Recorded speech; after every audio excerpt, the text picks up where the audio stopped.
Bonjour ou bonsoir, selon l'heure à laquelle vous nous regardez. Je suis votre chroniqueuse audio et animatrice de podcast à l'ODJ Média et je vais vous présenter fidèlement cette chronique de l'auteur Abdeslam Sediki.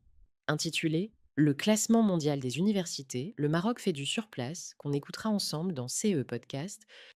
L'auteur commence son article ainsi: deux classements des universités au niveau mondial pour l'année 2025 viennent d'être publiés. Le classement de Shanghai, le plus ancien et le plus crédible qui publie annuellement son palmarès depuis 2003, porte sur 1000 premières institutions universitaires.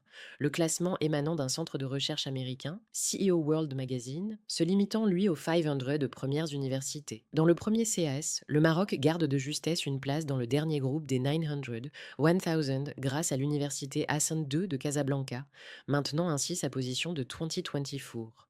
En revanche, dans le deuxième classement, portant sur les 500 premières universités, le Maroc est absent du classement. Chacun de CES organismes adopte sa propre méthodologie, CE qui donne lieu à des résultats relativement différents. L'ARAW, Academic Ranking of World Universities, utilise 6 indicateurs objectifs pour classer les universités mondiales, y compris le nombre d'anciens élèves et de membres du personnel ayant remporté des prix Nobel et des médailles Fields, le nombre de chercheurs sélectionnés par Clarivat, le nombre d'articles publiés dans les revues Nature et Science, le nombre d'articles indexés dans le Science Citation Index Expanded et le Social Science Citation Index dans le Web of Science, et la performance par habitant d'une université. Plus de 2500 universités sont réellement classées par l'ARW chaque année et les 1000 meilleures sont publiées. Sur cette base, le top 10 des universités est toujours dominé par les USA avec 8 places. Les deux autres sont occupés par le Royaume-Uni. Dans le top 100, plus d'un tiers, 37, sont américaines. La Chine détient 15 places, le Royaume-Uni compte 8 universités, l'Australie et la Suisse détiennent 5 universités chacun, et la France arrive juste après avec Four Institutions. On relève que la Chine progresse au cours des dernières années. Dans le top 1000, elle compte à elle seule 244 universités, dépassant ainsi et de loin les USA, 183, dont 113 dans le top 500. La France compte 18 universités dans le top 527 dans le top 1000. Une hirondelle ne fait pas le printemps. Venons à présent aux pays arabes. C'est l'Arabie saoudite qui occupe la première place dans la région avec 3 universités dans le top 513, dans le top 1000. Vient ensuite l'Égypte avec une université dans le top 506, dans le top 1000. Les UAE comptent 4 universités dans le top 1000. Le Maroc, Qatar, Liban comptent une université chacun dans le top 1000. Les autres pays arabes sont absents et ils ne sont pas les seuls. Il faut dire que les places sont chères et la concurrence est vive. Seuls 62 pays ont pu figurer dans le classement. Le Maroc a maintenu de justesse sa place de 2024 et c'est toujours l'université Hassan II qui détient le trophée. Sur les 62 pays classés, il arrive parmi les fours derniers. Il n'y a pas de quoi pavoiser, la modestie doit être de mise. Dans le même ordre d'idées, le classement établi par CEO World Magazine ne déroge pas à la règle.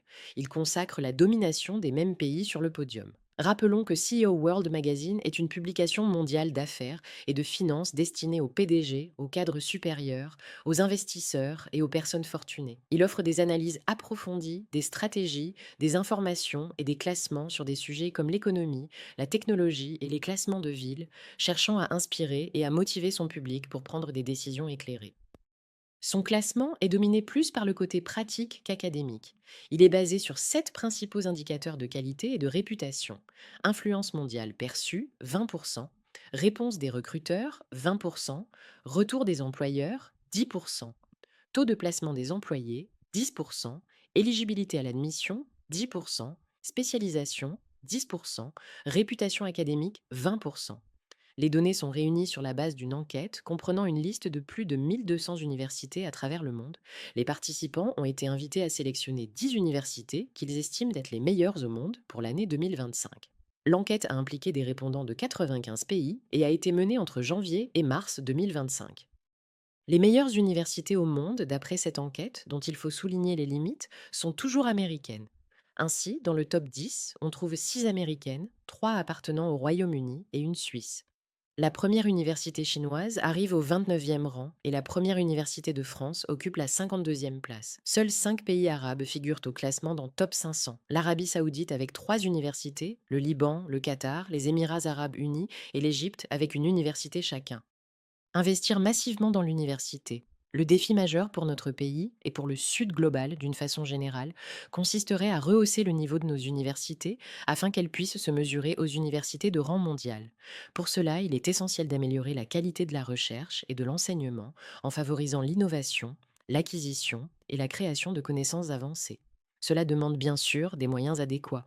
Il faut aussi encourager un environnement d'apprentissage riche, une gouvernance flexible et une autonomie académique propice à la vision stratégique et à l'innovation.